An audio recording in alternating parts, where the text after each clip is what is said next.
साबिर शाकिर साहब, क्या हुआ है आज सारा दिन? आज मेरा ख्याल है कि एक बहुत ही खतरनाक किस्म का ऑपरेशन किया गया और एक ऐसी जगह पे नो गो एरिया, और ऐसे लग रहा था कि कोई ऐसा एरिया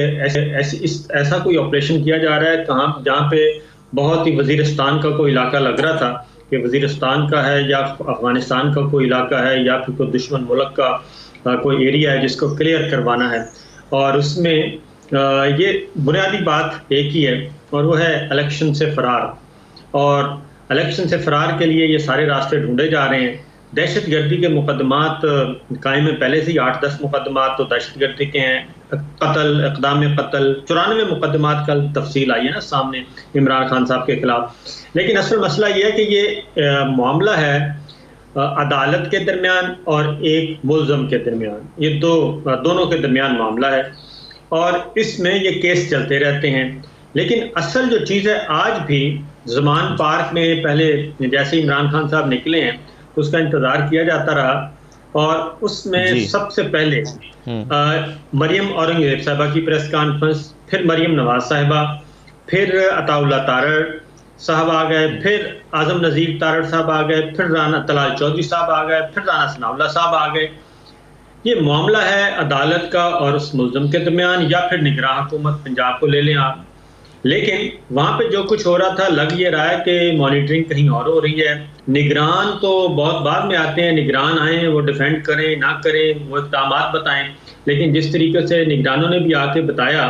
और वहाँ पे इमरान खान साहब की मैं बहन का सुन रहा था, वो गुफ्तगू भी सुनी और ऐसा ही लगा है कि बस ये इन्होंने एक किसी की ख्वाहिश पूरी करनी थी कि हमने दरवाजे तोड़ने हैं, दरवाजे तोड़ दिए, घर में घुस गए, तोड़ फोड़ कर दी और उसकी वीडियो बना ली और उसकी वीडियोस और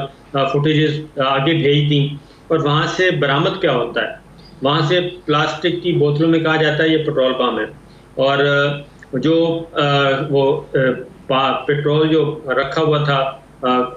जनरेटर चलाने के लिए, और उसको प्लास्टिक की बोतलों में, और प्लास्टिक की बोतलों में पेट्रोल पंप चलते होते। फिर चौधरी एतजाज अहसन साहब ने आके सारे का सारा इनका कच्चा चट्टा खोल दिया। उन्होंने आके पूरा बता दिया कि उनके घर के में घुस के पुलिस जो है उन्होंने भी ये काम किया और वहाँ से भी पथराव किया इनके घर में जाने के लिए। चौधरी साहब कहते हैं मेरे भाई का भी घर उधर ही है। ये सारी डिटेल्स जो हैं सिर्फ और सिर्फ आज इस तासर को मजीद तक़वियत मिली है कि ये मामला इमरान खान साहब का और अदालत का नहीं है और ना ही ये मामला निगरानों का और इमरान खान का है, बल्कि ये मामला और है नून लीग का ख़ास तौर पे, और फेडरल गवर्नमेंट उसको मॉनिटर कर रही है, उसको कर रही है। साथ ही साथ जब कोर्ट ने, आप ये देखें कि जब अदालत ने इमरान खान साहब ने एक वो audio telephonic record telephone call किया सद उमर साहब को, और उसके बाद एप्लीकेशन सबमिट होती है। एप्लीकेशन जो ही अदालत में सबमिट होती है कि जी हाजिर वो मौजूद है इमरान खान साहब की दरख्वास्त, तो वो कहते हैं कि या तो मुझे अंदर बुलवाने के लिए सिक्योरिटी को कहें या मेरी गाड़ी में हाजिरी लगवा लें, मैं मौजूद हूँ। जैसे ही एप्लीकेशन सबमिट होती है एग्जैक्ट उसी वक्त अता तारड़ साहब की प्रेस कॉन्फ्रेंस आ जाती है और वो कहते हैं कि नहीं ये एप्लीकेशन कबूल नहीं करनी चाहिए। हाँ। ये एप्लीकेशन बिल्कुल कबूल नहीं करनी चाहिए, उनको बुलाना चाहिए, उनको ये करना चाहिए। उसके बाद फाइल गुम भी हो गई, वो अभी तक उसका मामला हल नहीं हो सका कि वो साइन होने के बाद वो फाइल कहाँ चली गई। और फिर राना सनाउल्लाह साहब ने भी इस पर बड़ी तशवीश का इजहार किया। उन्होंने कहा मैं इंतहाई एहतराम के साथ ये कहता हूँ कि अदालत ने फेवर क्यों दी है और कहा मैं अदालत में क्यों नहीं किया। लेकिन शाकिर साहब, क्या आपके ख्याल में नून लीग जो बयानियाँ बनाने की कोशिश कर रही है कि पाकिस्तान तहरीक इंसाफ एक दहशतगर्द तंजीम है, इसको दहशतगर्दों की तरह लिया जाए, क्या ये बयानियाँ बन पाएगा या फिर ये जस्टिफिकेशन है उन इक़दामात की जो तहरीक इंसाफ के खिलाफ अब उठाए जा रहे हैं या उठाए जाने हैं? मुस्लिम लीग नवाज तो चलें, पहली बात तो कि मुस्लिम लीग नवाज तो एक अपोजिशन जमात है, पाकिस्तान तहरीक इंसाफ की अपोजिशन है, बहुत बड़ी अपोजिशन, वो बना सकती है बयानियाँ। लेकिन असल मसला, पहले मैं उस तरफ आता हूँ, आमिर मीर साहब निगरान वज़ीर इत्तलाआत, वो जिस तरीके से लगे हुए हैं इस बयानिए को तक़वियत देने के लिए और इस बयानिए को साबित करने के लिए, वो हैरान कुन है। वैसे आमिर मीर साहब कोई 3-4 प्रेस कॉन्फ्रेंसें कर चुके हैं और मुसलसल वो मीडिया को यही बता रहे हैं कि बहुत ही ख़तरनाक किस्म के यहाँ पे लोग थे। पहले तो ऑपरेशन से पहले ज़मान पार्क में जाने से पहले, और ये बुलडोज़र नहीं लेके गए, बल्कि ये क्रेनें भी लेके गए हैं और क्रेनों के जरिए भी सारा काम किया है। और उसमें से बरामद पहले तो देखते हैं कि बरामद क्या हुआ है। क्या वहां से कोई एहसानुल्लाह एहसान बरामद हुए हैं, कोई मुल्ला फजलुल्लाह बरामद हुए, कौन कौन से दहशतगर्द बरामद हुए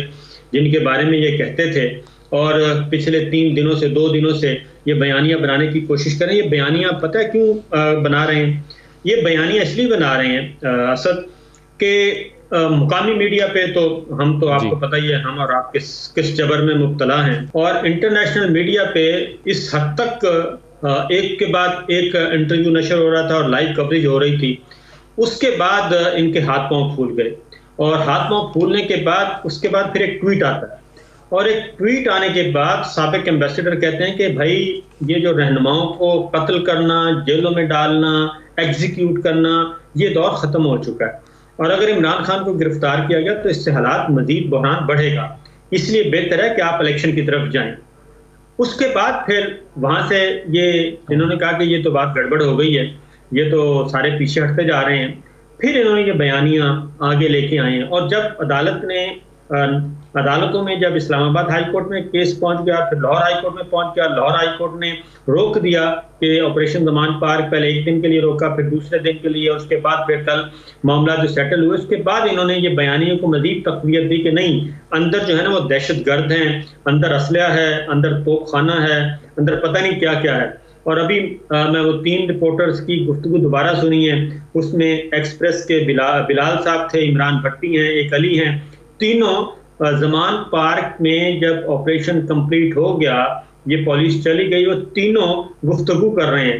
कि आपस में बता रहे हैं कि वो खुद भी इसमें शामिल थे, ना कोई वेपन मिला, ना कोई दहशतगर्द मिला, ना कुछ और मिला, लेकिन वो कह रहे थे कि